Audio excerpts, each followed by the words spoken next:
Bonjour à toutes et à tous, bienvenue dans ce 306e briefing éclairage sur l'actualité en Russie, avec aujourd'hui bien nos deux experts qui ont, je crois, pas mal de choses à nous dire.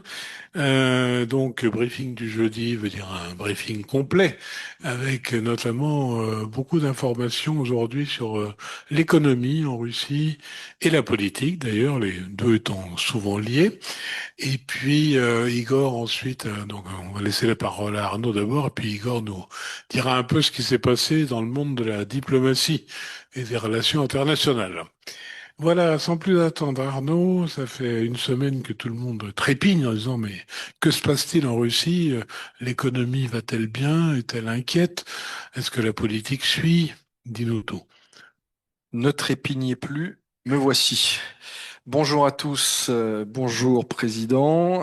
Une actualité économique en effet assez chargée avec beaucoup de nouvelles qui peuvent paraître un peu disparates mais qui forment un tout finalement et qui nous disent à mon avis quelque chose de la situation dans le pays. Tout d'abord, deux actions intentées par le parquet général en vue de renationaliser des entreprises. C'est un processus qui devient structurel, structurant peut-être, dont on parle depuis des mois, et qui, contrairement à ce qu'on pouvait penser, ne s'est pas arrêté à la suite du changement à la tête du parquet général. On se souvient que M. Krasnov avait rejoint la Cour suprême. Certains disaient que c'était une fausse promotion, que certains oligarques avaient tiré la sonnette d'alarme auprès du Kremlin, du président. Peut-être que c'était le cas, mais le fait est que deux nouveaux cas significatifs se sont produits ces derniers jours. Le premier à Saint-Pétersbourg avec la première imprimerie du pays, Pechatnia, qui fait 100 millions d'euros de chiffre d'affaires, qui est détenu par deux hommes d'affaires, dont l'un a un passeport britannique, l'autre du Kazakhstan. Et le parquet général a pointé, relevé des sorties de capitaux vers des offshore, non-signalement de bénéficiaires ultimes et a donc intenté une action visant à ramener dans le giron de l'État, puis ensuite probablement de revendre cet actif. L'autre, c'est Novorost Cement, un des principaux producteurs de ciment de Russie, qui est situé principalement dans la région de Krasnodar, qui emploie plus de 3000 employés et qui, lui, est détenu par Monsieur Lev Kvetnoy, qui est bien connu des gens qui se- connaissent les milieux oligarchiques. Et lui, également, c'est un changement de juridiction et des actions, dit le parquet général, non concertées avec la commission gouvernementale.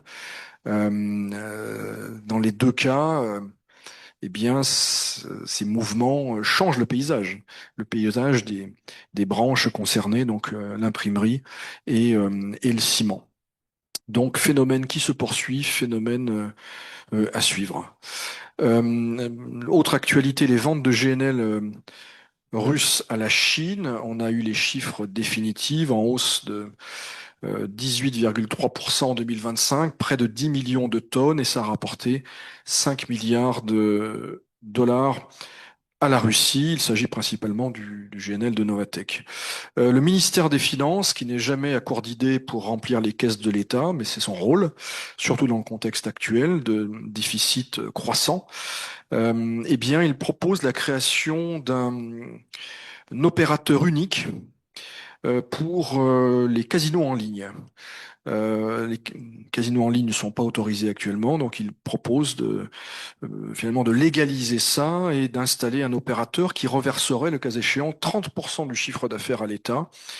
Et si tout ça se fait et se confirme, l'État russe pourrait espérer des rentrées de l'ordre d'1 milliard d'euros par an. En tout cas, c'est ce que pense le ministère russe des Finances. Autre sujet très important aux confins de la diplomatie et de l'économie, c'est la cession annoncée des actifs étrangers de la compagnie pétrolière Lukoil, qui est sous sanction depuis fin novembre. Lukoil est sous pression. Lukoil ne peut garder ses actifs à l'étranger. Or, cette compagnie avait beaucoup misé depuis une vingtaine d'années sur son expansion hors de l'ex-URSS. Aujourd'hui, c'est un facteur de vulnérabilité. Les raffineries en Bulgarie, en Roumanie, le gisement de West Kourna en Irak. Alors, c'est le fonds d'investissement américain Carlyle. Donc, on connaît la proximité avec ce que certains appelleraient l'État profond, d'autres tout simplement, et sans pudeur, la CIA, qui non seulement est sur les rangs, mais qui devrait tout récupérer, à l'exception des actifs au Kazakhstan qui reviendraient à la Compagnie nationale d'hydrocarbures du Kazakhstan. Donc, on voit que derrière les analyses un peu courtes sur Trump, collusion avec la Russie, en fait, dans le domaine de l'énergie, il exerce des pressions bien réelles. Et les Russes sont obligés de céder. Et cette affaire de Lukoil, toute proportion gardée, n'est pas sans rappeler l'affaire Roussal en 2019. Hein. Je rappelle que Roussal, de fait, est sous tutelle américaine depuis lors. Et c'était le premier mandat de Trump. Donc Trump peut avoir des décisions extrêmement préjudiciables pour le secteur industriel russe et notamment pour le secteur énergétique russe. Parmi les autres nouvelles significatives de mon point de vue, les créations d'entreprises qui sont en baisse, qui sont, oui, en baisse de 20% par rapport à 2024. 173 000 entités seulement ont été créées. C'est le chiffre le plus bas depuis le début des années 2010. Et ça dit là aussi quelque chose du climat, des affaires, des anticipations des acteurs. Autre décision à suivre, la levée euh, avant terme de l'interdiction d'exporter de l'essence. Elle pourrait entrer en vigueur début février. Je rappelle que ces exportations sont interdites depuis l'automne dernier, en raison, on s'en souvient, des pénuries, pénuries qui étaient saisonnières, un peu comme tous les étés, mais aggravées par les attaques de drones ukrainiens sur les raffineries. À l'évidence, euh, les raffineurs russes ont des stocks, des réserves et pensent pouvoir exporter sans préjudice pour le marché intérieur. Cela rejoint d'ailleurs ce que l'on entend ici, ce qu'on avait dit ici, ce qu'on dit, semble-t-il, à Paris. Je parle sous le contrôle d'Igor, c'est-à-dire que l'effet réel des frappes ukrainiennes sur les raffineries russes est beaucoup moins important que ce qui avait été annoncé en août et en septembre dernier. Et pourquoi? Parce que la Russie avait beaucoup de capacités non engagées, des capacités de réserve qui ont été activées. Autre nouvelle sectorielle, l'agriculture. La ministre Oksana Lut a déclaré que la récolte céréalière s'était élevée à environ 140 millions de tonnes et que 50 millions avaient été exportés, dont 41 millions pour le blé, ce qui fait de la Russie la première puissance mondiale dans ce domaine. Voilà pour ce qui est de l'économie. J'en viens maintenant aux questions politiques intérieures, questions de société. Avec la Douma d'État qui, en première lecture, a adopté un projet de loi qui a fait parler de lui, qui permet enfin, qui prévoit l'obligation pour les opérateurs de téléphonie de suspendre les communications, pas seulement l'Internet mobile, toute communication à la demande du FSB. Au nom de la protection de l'État et de ses intérêts. Et ce même texte prévoit que les opérateurs seront exemptés de responsabilités financières, notamment envers leurs clients après ces coupures. Autre signal, finalement, qui va dans le même sens, celui d'un durcissement. Euh, un projet cette fois-ci du ministère des Affaires étrangères qui propose d'obliger les ressortissants russes résidant à l'étranger, se trouvant à l'étranger, de déclarer l'obtention d'une deuxième nationalité ou d'un titre de séjour dans les 60 jours. On voit bien que l'idée est de mieux connaître, de mieux cartographier, de mieux contrôler in fine ce qu'on a appelé les relocalisés, ou en tout cas ceux qui sont partis de Russie après février 2022 et qui, pour certains d'entre eux, continuent à faire la navette ou à exercer des activités économiques dans leur nouveau pays, mais également encore en Russie. Et ce texte prévoit une réponse des sanctions pénales, mais également des travaux d'intérêt général pour les éventuels contrevenants, et il pourrait entrer en vigueur en 2028. Toujours dans le même sens, on a appris qu'une pièce qui s'appelait Démocratie, tirée d'une œuvre de Iosif Brodsky, prix Nobel de littérature en 1987, et qui devait se tenir à Moscou, a été annulée. Tout ça nous rappelle d'autres épisodes antérieurs, Srebrenikov et d'autres, et l'affaire Berkovitch notamment. Donc le monde du théâtre reste très étroitement surveillé.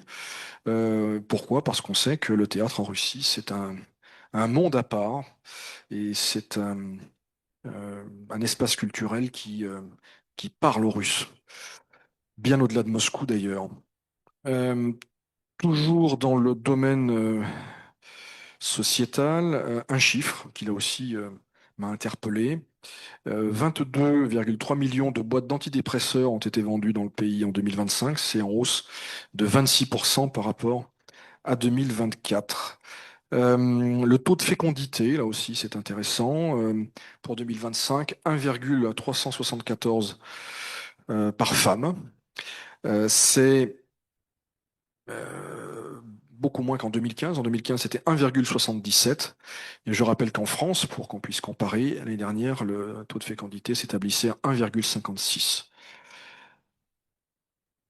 Je termine mon propos par un sondage réalisé par le centre Levada, l'un des meilleurs instituts de sondage, le meilleur probablement institut de sondage en Russie, qui a été classé il y a longtemps déjà agent de l'étranger, et donc on ne peut soupçonner de sympathie ou de faiblesse pro-Poutine, et qui suit de façon très régulière l'état d'esprit de la population sur le conflit en Ukraine. Et que nous montre la dernière vague de ce sondage? D'abord que le soutien à l'action des forces armées reste à un niveau élevé, 76%, que le pourcentage de Russes favorables à l'ouverture de négociations de paix reste majoritaire et élevé, 61%, mais avec une dynamique un peu négative, moins 5 points.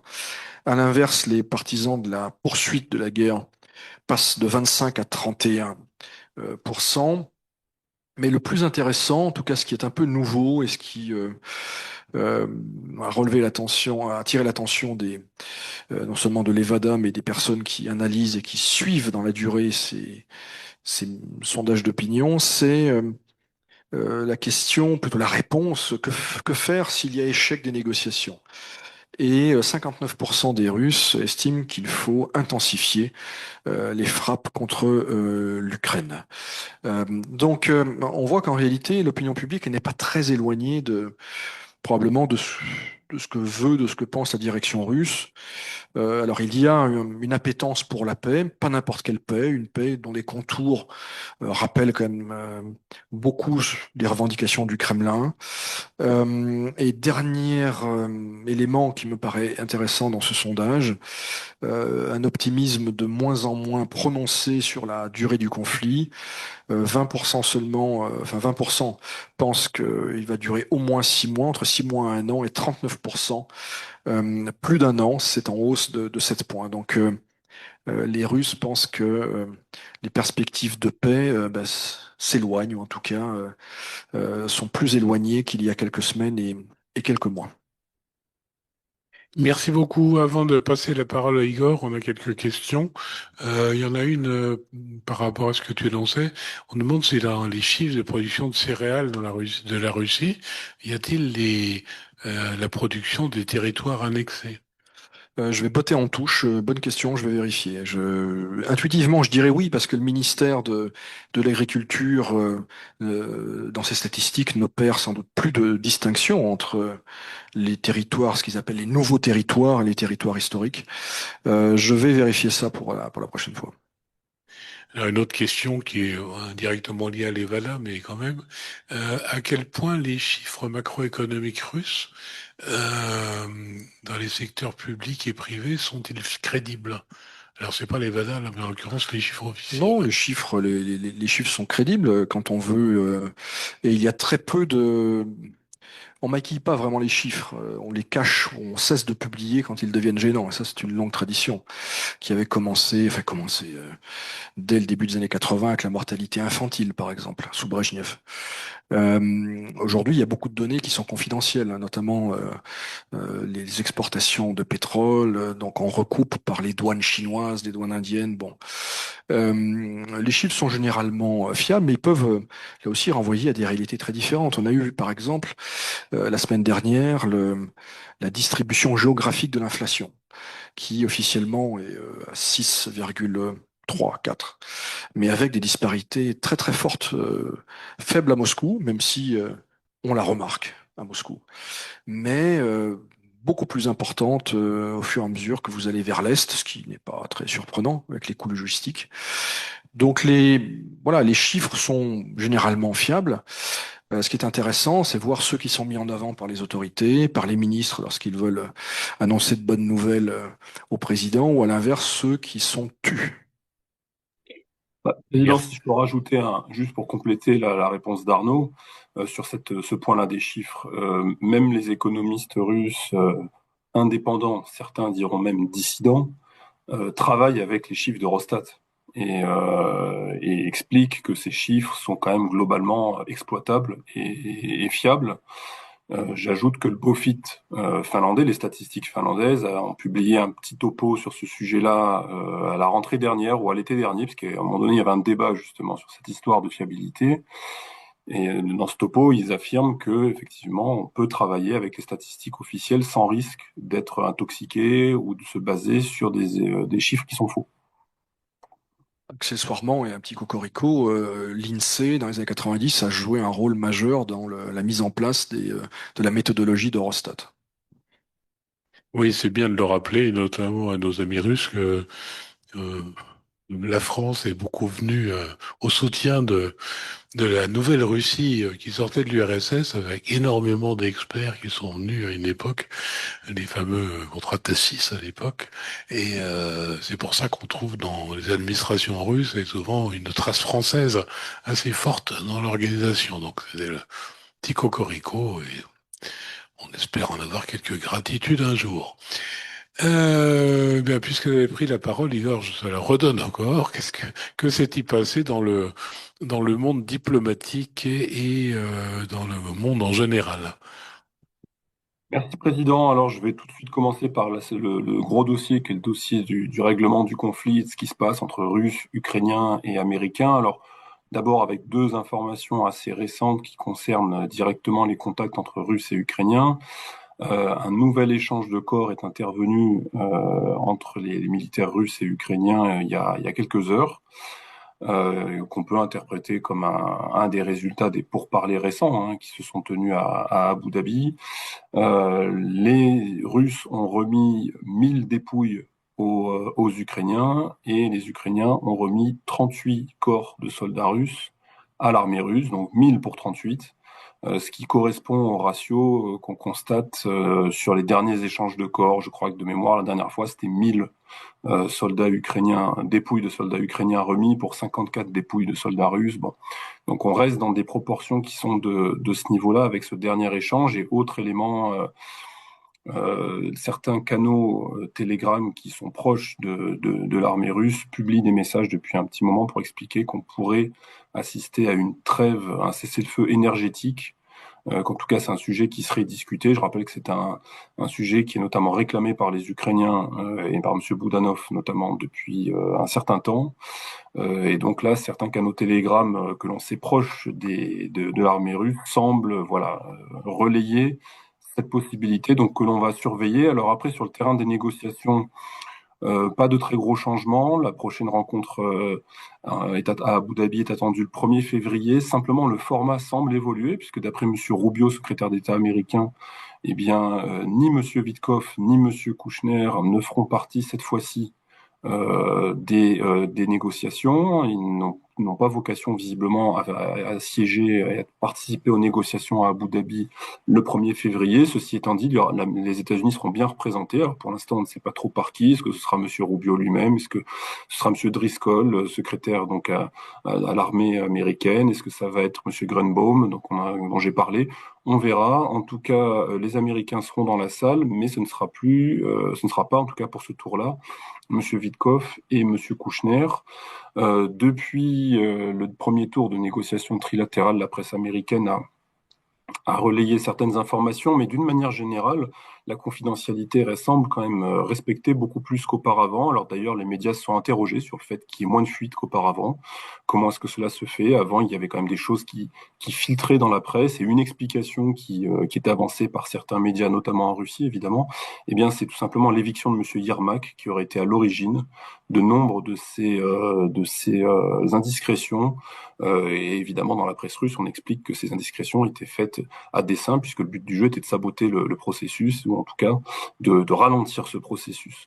Mais en tout cas, le fait est que là, on a beaucoup moins d'éléments sur le contenu des discussions. On croit comprendre, d'après le Financial Times, que les Américains auraient fait comprendre aux Ukrainiens que des garanties de sécurité américaines pourraient leur être apportées en contrepartie de la cession du Donbass, c'est-à-dire du retrait de leur armée du territoire du Donbass qu'ils tiennent encore, hein, donc la conurbation Kramatorsk-Slaviansk avec les territoires qui sont autour, et dont je parlais la dernière fois. Ceci étant dit, sur la nature de ces garanties de sécurité, des éléments restent très flous. Les Américains parlent de livraison de matériel militaire.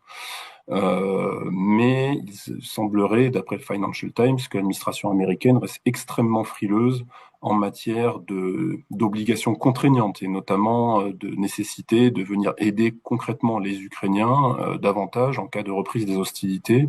Là-dessus, d'après le Financial Times, une fois encore, eh bien, l'administration américaine reste très très vague et ne semble pas vouloir s'engager dans des garanties contraignantes, ce qui est cohérent avec l'attitude de Donald Trump depuis le début de cette histoire, puisque lui a quand même tendance à vouloir retirer plus qu'à vouloir investir dans cette affaire. Et on sent que là, il y a vraiment un sujet entre Ukrainiens et Américains. Alors d'ailleurs, je continue sur le sujet des États-Unis, puisque la nouvelle stratégie de défense américaine a été publiée il y a quelques jours. Je rappelle qu'à la fin de l'année dernière, on avait eu la publication de la nouvelle stratégie de sécurité américaine. Là, c'est la nouvelle stratégie de défense américaine qui est publiée, qui est aussi un texte d'une trentaine de pages, donc ce sont pas des textes énormes, hein, qui, alors évidemment, parle de la Russie, mais alors ce qui est très intéressant, c'est qu'on retrouve la tonalité et en gros la perception de la Russie qu'on retrouve sans surprise dans le texte précédent, et qui est quand même très différent sur le fond de ce qu'on pouvait lire des documents publiés par l'administration Biden, puisque ces documents-là ont vocation à annuler et remplacer les documents publiés par l'administration précédente. Notamment alors le fait que la Russie est considérée dans ce texte, par ses auteurs, comme, je cite, un pays dangereux, mais structurellement surpassé par l'Europe. Et cette évaluation est donc utilisée pour justifier dans le texte un rééquilibrage du rôle joué par les États-Unis dans la sécurité de l'Europe, puisque les Américains estiment que cette menace russe n'est pas finalement si menaçante, hein, d'après ce document-là, ce qui ne justifie donc pas pour les États-Unis un engagement renforcé pour la sécurité du continent. Le document affirme que la Russie est une, je cite, menace persistante mais gérable, qui dispose d'une profondeur militaro-industrielle substantielle et d'une détermination politique très affirmée pour mener des guerres dans son proche étranger, dont en Ukraine, hein, je cite le document. Mais je continue, qu'elle est incapable de chercher une quelconque hégémonie ou exercer une quelconque hégémonie en Europe. Et donc la conclusion, vous la voyez venir pour ce document-là, eh bien, c'est justifier un retranchement américain et donc transférer à l'Europe la responsabilité principale de la défense conventionnelle, c'est ce qui est indiqué dans le document, et que finalement les États-Unis, et surtout du soutien à l'Ukraine, dont les États-Unis souhaitent plutôt se désengager, donc ça fait écho à ce que je disais juste avant, tandis que les États-Unis, eux, d'après le document, auraient vocation donc à apporter un soutien essentiel mais plus limité, et dans le cadre de l'OTAN, finalement être un garant de l'effort allié, mais pas un garant de sécurité européenne. Garant de l'effort allié, traduction, taper sur les doigts de ceux qui dépensent pas assez pour leur défense et mettre la pression politique nécessaire quand il le faut pour assurer la défense. Mais le texte explique bien qu'il n'y a pas plus nécessité d'être un garant de la sécurité européenne. Donc ce texte en fait traduit une tendance de fond, sans surprise, que l'on constate depuis, alors au minimum le retour de Donald Trump à la Maison Blanche, mais en réalité c'est une tendance de fond qui était perceptible dès l'administration Obama. Je ne vais pas rentrer dans les détails. Et ce document-là vient donc concrètement mettre noir sur blanc. Alors, je vais dire un mot également de la visite de M. Ahmed Al-Shara à Moscou, qui est intervenu hier, le nouveau président syrien, ou le président des nouvelles autorités syriennes, qui est depuis un peu plus d'1 an installé à Damas. Donc, c'est la deuxième visite du président syrien dans la capitale russe. La précédente était intervenue le 15 octobre dernier, donc 2 visites en l'espace de 4 mois, en fait, ce qui est beaucoup. Je ne suis pas certain que M. Al-Shara se soit rendu 2 fois à Paris ou 2 fois à Washington, ou dans un laps de temps aussi rapproché, mais toujours est-il que contre l'attente de beaucoup d'observateurs, eh bien, il revient, alors il parle au russe et revient parler aux Russes, rencontrer Vladimir Poutine. Sa visite intervient dans un contexte assez, comment dirais-je, perturbé. Là, je parle pas de la météo à Moscou, mais je parle de ce qui se passe en Syrie, puisque en Syrie, on a assisté à des redistributions territoriales par la violence et par la force ces dernières semaines, au détriment des Kurdes et des forces kurdes, des forces démocratiques syriennes qui sont dans l'est du pays et qui disposaient jusqu'à un temps pas si lointain et semblent encore disposer, mais de manière beaucoup moins affirmée, de ce qu'on appelle le parapluie américain. Désormais, les autorités syriennes ont fait de la reprise de contrôle et de la souveraineté, intégrité territoriale du pays évidemment un objectif, et ils cherchent à remplir cet objectif avec l'aide de la Turquie. Et donc, on assistait à des opérations militaires syriennes contre les positions kurdes, appuyées par la Turquie, et donc un reflux finalement des Kurdes des territoires qu'ils occupaient. Bon, tout ceci pour dire que la situation bouge donc en Syrie, que les Russes ont toujours la spécificité dans ce contexte syrien à bien de parler avec tout le monde, avec les Turcs, avec les Kurdes, avec les Syriens, avec beaucoup d'ethnies présentes en Syrie, que visiblement c'est considéré comme potentiellement un atout ou en tout cas un canal intéressant par les autorités syriennes. Et pour les Russes, l'intérêt évidemment reste toujours inchangé, c'est celui de pouvoir conserver leur base militaire en Syrie et principalement la base navale de Tartous et la base aérienne de Khmeimim. En contrepartie, il y a des contreparties que les Russes pourraient donc offrir et qu'à mon avis, ils ont dû mettre sur la table dans les discussions avec M. Al-Shara. Eh bien, ce sont évidemment potentiellement quelques investissements, l'assistance à la reconstruction du pays, des livraisons d'hydrocarbures dont la Syrie a cruellement besoin, des livraisons de céréales dont la Syrie a cruellement besoin, des livraisons d'engrais pour là aussi la culture, bref, des choses qui peuvent contribuer à la stabilité du pays. Donc ça, ce sont des points, à mon avis, qui ont dû être discutés. Je crois que M. Poutine a dit que notamment les entreprises du BTP russe se disent prêtes à participer à des chantiers évidemment en Syrie. Et puis pour M. Al-Shara, on peut comprendre que l'intérêt de discuter avec la Russie, il est aussi politique. Ça lui permet de se créer une marge de manœuvre à l'égard des Européens, à l'égard des Américains, à l'égard des Turcs aussi, puisqu'en discutant avec les Russes, on élargit le jeu diplomatique. Et donc, on peut comprendre que pour lui, il y a un intérêt à ce que ce dialogue se poursuive. Évidemment, il y a un sujet qui revient régulièrement, c'est celui de Bachar el-Assad et celui de l'extradition de Bachar el-Assad qui est réclamé par les Syriens. Mon intuition, c'est que ce point-là figure formellement toujours à l'ordre du jour des discussions, puisque les Syriens ne peuvent pas faire autrement, mais très certainement, les autorités syriennes ont compris que les Russes n'extraderont pas l'ancien président syrien pour des raisons d'enjeux réputationnels, pour des raisons de statut. Si jamais ils extradaient le président syrien, eh bien évidemment, ça porterait un coup à la solidité de l'organisation garantie de sécurité pour les pays avec qui ils ont noué des partenariats militaro-sécuritaires, notamment en Afrique.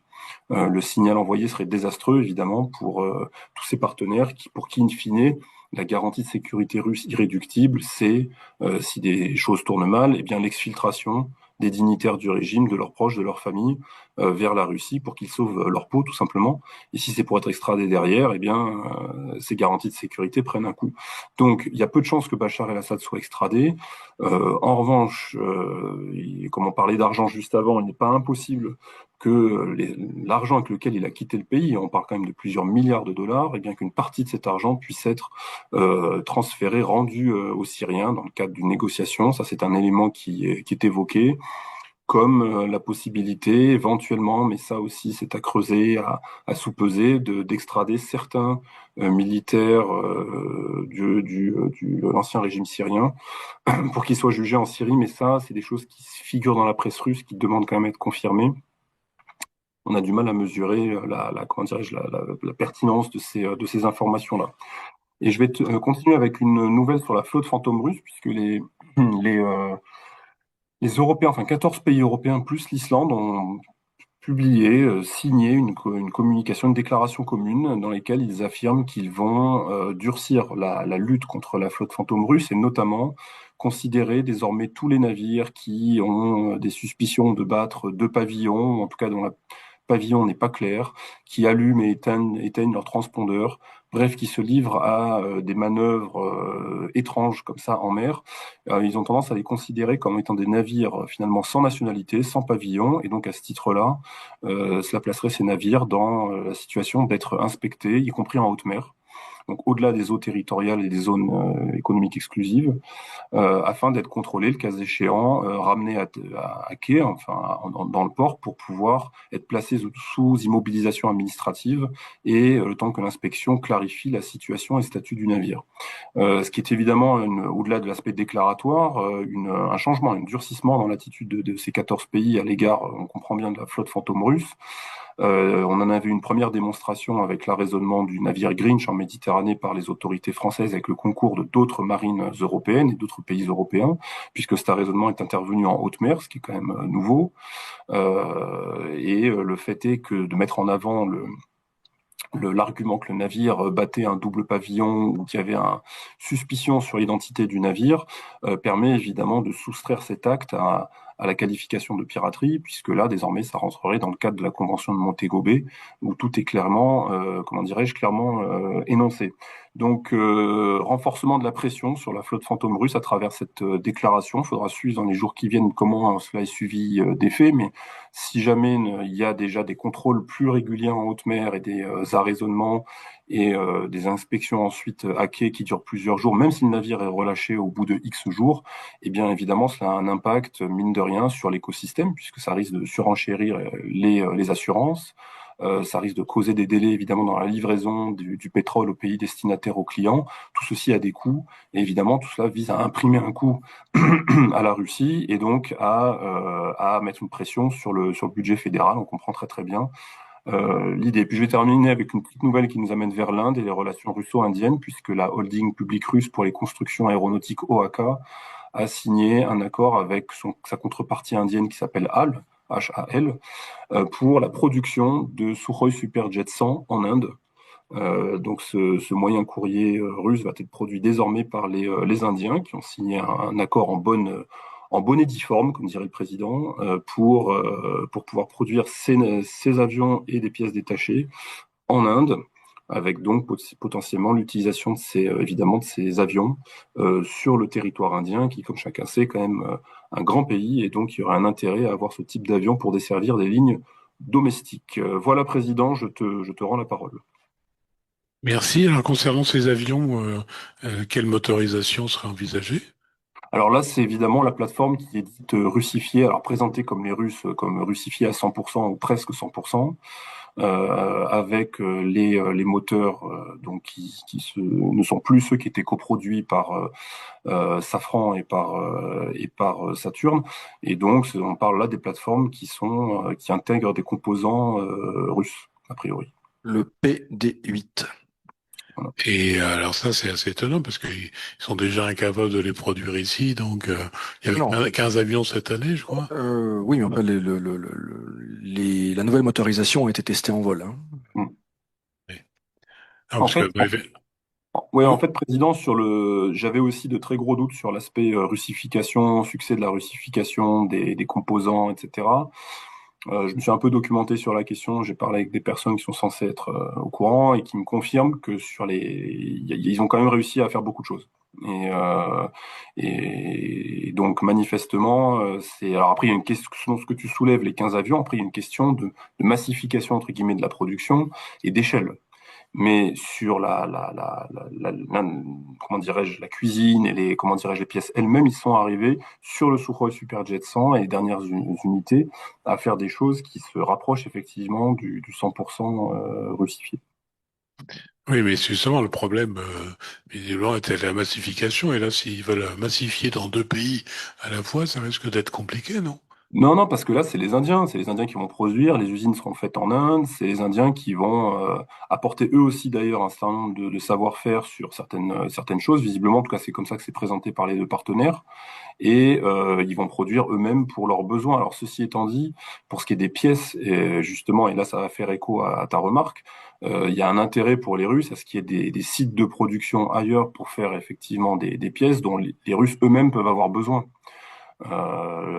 pour leur propre flotte. Et juste un rappel, HAL, Hindustan Aeronautic Industry, a des partenariats de longue date avec Sukhoi dans le domaine militaire, puisqu'ils assemblent des Sukhoi 30 depuis de très longues années. Ouais. Le challenge, il est sur le MS-21, donc c'est-à-dire le moyen courrier qui a été censé présenter, avoir une allonge de 5 000 kilomètres. Là, en pratique, il n'a une allonge que de 3 000 kilomètres. Donc là, il y a un problème parce il est trop lourd, même si jamais ils ont fait de gros progrès sur tout ce qui est matériaux composites avec des ailes, notamment en composite. Mais il est encore un peu trop lourd pour pouvoir assurer les 5 000 kilomètres, parce que c'est mieux pour un pays comme la Russie d'avoir 5 000 kilomètres d'allonge que 3 000. Et donc là, ils vont encore travailler pour alléger ou raccourcir comment l'avion avec là pour le coup le moteur qui est le PD-14. Oui, on voit que les Indiens sont feu de tout bois parce qu'ils ont signé hier ou avant-hier, je crois, un accord avec Embraer, donc les Brésiliens, pour justement produire des avions court et moyen courrier. Donc je sais pas si les systèmes vont se croiser ou pas, mais enfin on sent qu'il y a un vrai besoin et bon peut-être les deux programmes vont y répondre, c'est possible. On nous demande que se passe-t-il en Tchétchénie? Il se passe quelque chose de spécial? Non, enfin, oui, il se passe toujours des choses en Tchétchénie. C'est pas très nouveau. Je pense que notre auditeur fait référence aux nouvelles rumeurs sur l'état de santé de Kadyrov père. Il y a eu un accident de voiture qui aurait concerné Adam, l'un des fils dont on a beaucoup parlé, qui a 18 ans. Voilà, il y a beaucoup de rumeurs qui circulent. Difficile de faire la part des choses entre l'intox, la vérité. Bon, c'est vrai que ça fait un faisceau et en même temps, on voit bien qui aurait intérêt à alimenter ce genre de rumeurs. Donc, je ne me prononce pas à titre personnel sur la crédibilité des informations qui circulent. Il y a un sujet, de toute façon, il y a un sujet tchétchène, euh, quoi qu'il arrive, hein, puisque même à supposer que Kadyrov reste encore de nombreuses années au pouvoir, ce qui est possible, je ne sais pas. On voit bien que voilà, la Tchétchénie reste une forme d'exception avec des règles dérogatoires, avec un fonctionnement très particulier. Le pari sécessionniste, plutôt comment dire, d'éteindre la sécession a été gagné à court terme il y a une quinzaine d'années par le pouvoir central, au prix de l'octroi de finalement tous les pouvoirs à la dynastie Kadyrov. Voilà, le revers de la médaille, c'est la vulnérabilité en cas de départ ou en cas d'événements imprévus. Il y a eu un événement imprévu, vous vous en souvenez, le 9 mai 2004 avec l'assassinat de Kadyrov grand-père, Ahmad. Euh, tout cas, il y a beaucoup d'articles, de rumeurs qui circulent sur que se passerait-il si jamais Ramzan devait partir. Est-ce que ce serait finalement comme lui entre 2004 et 2007-2008, c'est-à-dire est-ce qu'on garderait finalement le poste pour un de ses fils, mais ses fils sont jeunes et il faut avoir 30 ans pour formellement exercer cette fonction de chef de la Tchétchénie, ou est-ce qu'il y aurait une redistribution dans son entourage? On parle de Monsieur Delimkhanov, de Aouldinov, qui est l'un des commandants, qui a notamment œuvré dans la région de Koursk. Donc voilà, il y a beaucoup de rumeurs. Kadyrov est apparu à la télévision hier, et même aujourd'hui, avec des déclarations tonitruantes sur il est hors de question de faire la paix en Ukraine, nous allons gagner.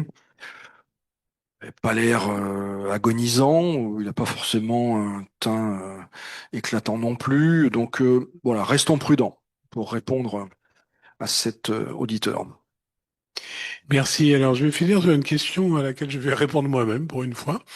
Président, on fait la question, on fait les réponses. Voilà. Alors, nos auditeurs nous demandent que savons-nous de la fermeture de Boudine. Alors, c'est une question qui concerne la communauté française de Moscou, mais un peu au-delà aussi tous les gens qui scolarisent leurs enfants dans le système francophone qui est donc en Russie. Alors, le lycée français de Moscou, pour l'instant, c'est 3 établissements.